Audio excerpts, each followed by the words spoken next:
Peter, thank you for the invitation. Thank you for the opportunity to be here and present our paper. I am actually a professor of philosophy at the Pontifical University in Krakow in Poland, and my colleague is also a professor of philosophy at this university. However, we are both starting as the engineers in the telecommunication. Of course, my colleague Roman Krzanowski has a longer career in this field, and we both turn to the philosophy. I have turned earlier than Roman, and for some years, we are cooperating. Developing our philosophy, and today I would like to show you the presentation about the ontology and AI paradigms. Could you see the presentation now? Yes, we can. Yeah. Oh, great. And so I would like to tell you about the ontology. Ontology is somehow connected with the metaphysics. However, it will be totally not different from the previous presentation, because we are interested in the ontologies in the agent, in the subject. So we take another perspective. Not the whole global perspective, but we are focusing on the perspective of the subject. So I would like to start with some thought about the current state of AI program. So the ultimate goal of this program has long been to construct synthetic minds that can think like humans. Many authors think in this way about this ultimate goal. So looking from this perspective, the three AI paradigms, like the good old-fashioned AI, and machine learning, and artificial neural network systems, and the latest situated embodied and dynamical systems, have realized only some of the AI's original objectives. And nowadays, many of the researchers, many of the philosophers stated the same, that we are still far from reaching these goals. So nowadays, many people ask why they fail. So AI systems fall short of this original goals due to how they relate to real world, and this is it's the opinion by Brian Smith, and I would like to look more deeply on this problem. Of course, there could be more problems, but today I would like to focus only on this one problem. So ontologies of real world that are realized internally by these three AI paradigms are disconnected from the world by an ontological gap. So in other words, the ways the systems internally represent an external world doesn't match exactly the way the world is. So we start with with this. However, the problem is much more deeper.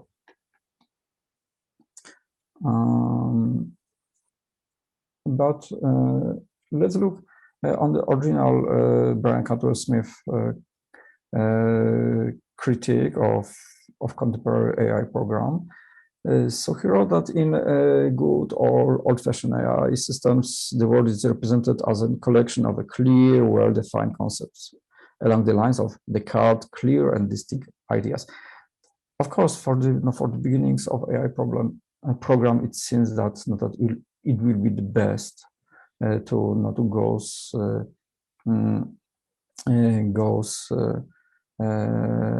along the Descartes philosophy, because it seems to be the most logical and it is very clear.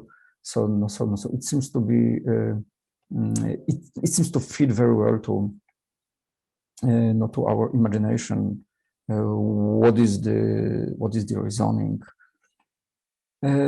However, we have realized that clear and distinct ideas do not fit perfectly to our real cognitive process. In machine learning and artificial neural networks, we have searched through a massive number of digitized strings that represent fragments of the world for sub-symbolic probabilistic weak correlations. And in the third wave, in the situated embodied dynamical systems, we try to solve some problems which we faced in the previous models. So it seems to be the most realistic, the most similar to our behavior. So these systems engage with the world through the mind, body, and environment. However, we should know that they only partially replicate these three aspects of the human cognition of being in the world. So they only partially replicate action as we from action. They partially replicate the situatedness and as well partially replicate the interactionism. So we are closer to not our real process of being in the world. However, with the machine, with the artificial agents, we have some another difference. So outside the world still doesn't not matter to them like it matters to us. So it is because the grounding in reality is inconsequential to them. So we try to emulate the being in the world. However, it is not grounded in the reality. How is grounding our being in the world? So let's look now at humans agents ontology. So how philosophers look at the ontology of humans. So many of the philosophers acknowledge that humans agents interpret the world differently, differently in the relation to the previously shown artificial agent. So the reality presented to us is through the senses is not a Cartesian-like, like it was in the first wave, good old-fashioned AI. The reality presented to us is messy, is cluttered, is not the ontology side and meaningless. And on this base, the human consciousness creates an internal ontology. And for us, it is important that that humans do not receive the ontology. So we build it internally, as most of the living organisms who build the ontology internally. In other words, the human consciousness creates a conceptual representation of the external world. And our conceptualizations of this external ontology are more or less accurate because this is a prerequisite for safely engaging with the reality. So here we should state that there is also a gap. However, this gap is not the same like in the previously described artificial agent.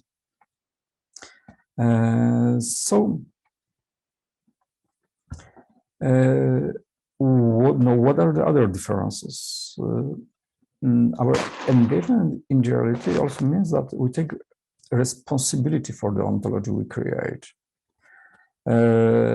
So, philosophically speaking, we are taking responsibility means that we live by our values and choices.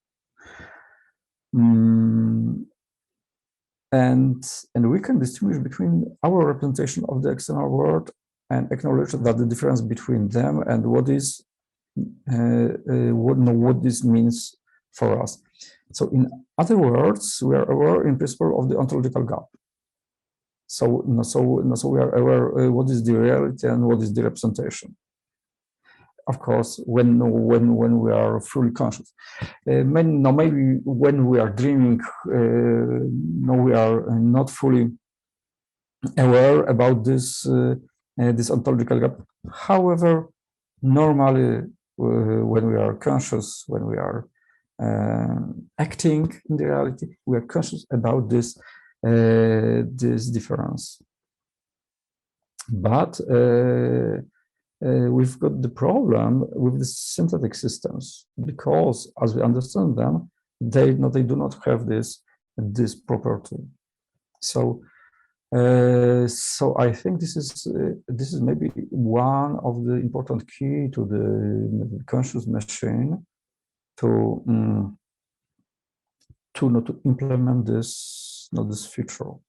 However, to implement this feature, we claim that the machine should be built more biologically like. I will explain it in an instant. So synthetic agents cannot separate internal representations from external objects. This is the problem. And in this way, they do not assume responsibility for their ontology.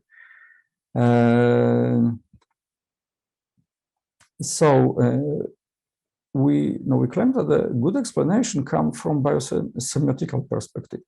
There is a lot of papers about the biosemiotics. However, only a few about application the biosemiotics to the artificial agent.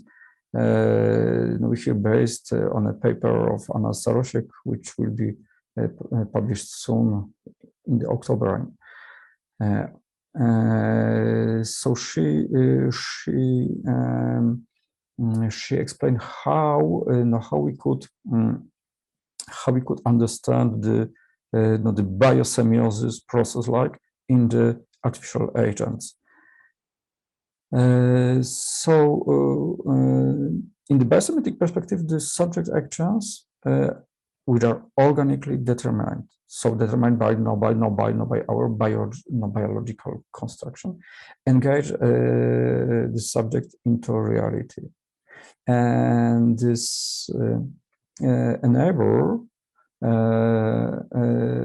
actors to distinguish the meaningful parts of reality, which leads to internal ontology. So, very shortly speaking,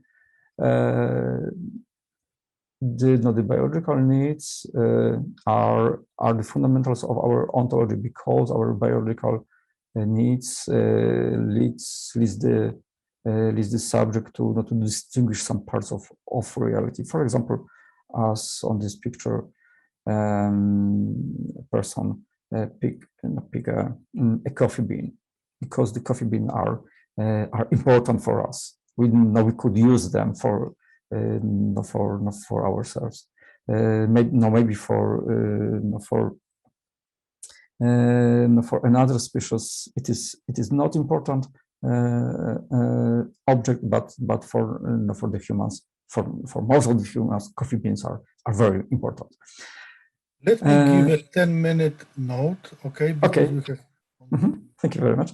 So artificial agents which embodies biometrical features could, in some sense, approximate human agents, again, engagements with reality.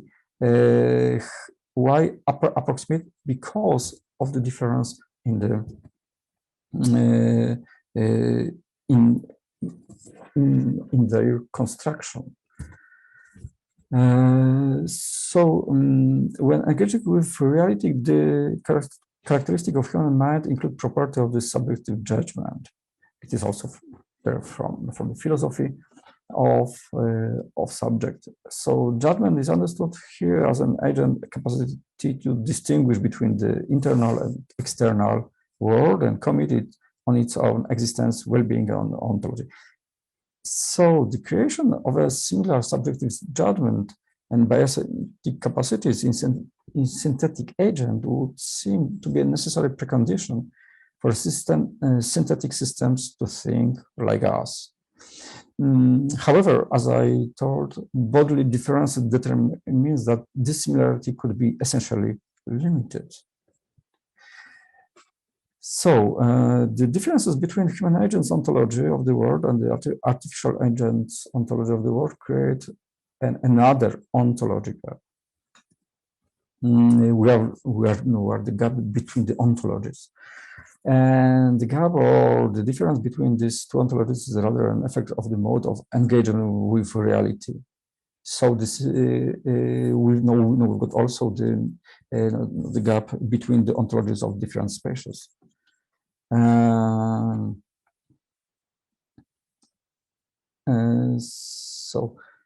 Both human agents and artificial agents have similar access to external information.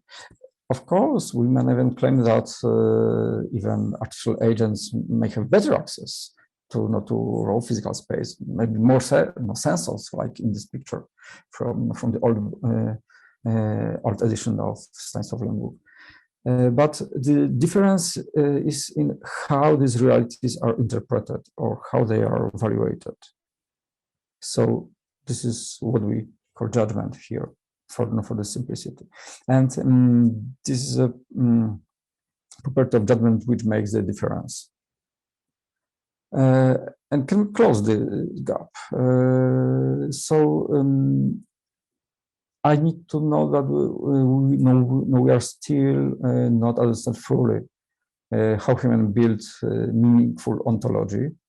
We assume that the biomedical perspective is the best. However, it's still under discussion, and we don't understand fully what is thinking exactly.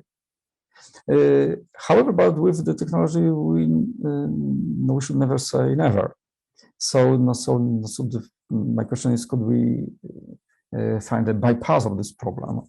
Maybe we could find another definition of our problem, another formulation. And the last question, on the other hand, do we want artificial agents to be like us? And I think that we should think on this question because. Not because, of course, now we are focusing on maybe more technical problems. However, this is the fundamental philosophical problem. Do we need them to be like us? Why do we need it? So I think that maybe it is the good point to finish. Let's look on some references. Thank you for your attention.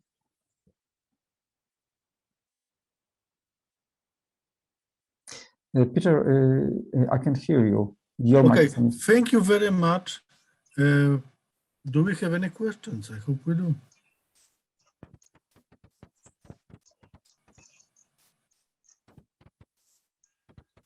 Open floor. Yes, Marcin. I just wanted to make very small comment on last question. I think that right now we are trying to make artificial agents to be like us, to look like us, just because we want to use authority of human intelligence to convince others that this is actually an intelligent agent. But at the point where this will be not necessary, when we will have actual agents, artificial agents, which have high level of intelligence, there is no need for this. No? So, thank you. Thank you for the comments. It's very interesting. When we discussed this problem, for us, it was interesting that maybe we have the intelligent agent. However, they have the intelligence different from us. So, in the other words, we know that some biological species are intelligent in their own way. So maybe we should look on the machines like on the different species. And in this way, they are intelligent and they could make many good things in our world. Maybe our demands to be like humans are non-realistic, and maybe it's simply wrong. Maybe it's simply a kind of a misunderstanding. Thank you very much, Pawel. We have time for one more question. Is there the last question at this point?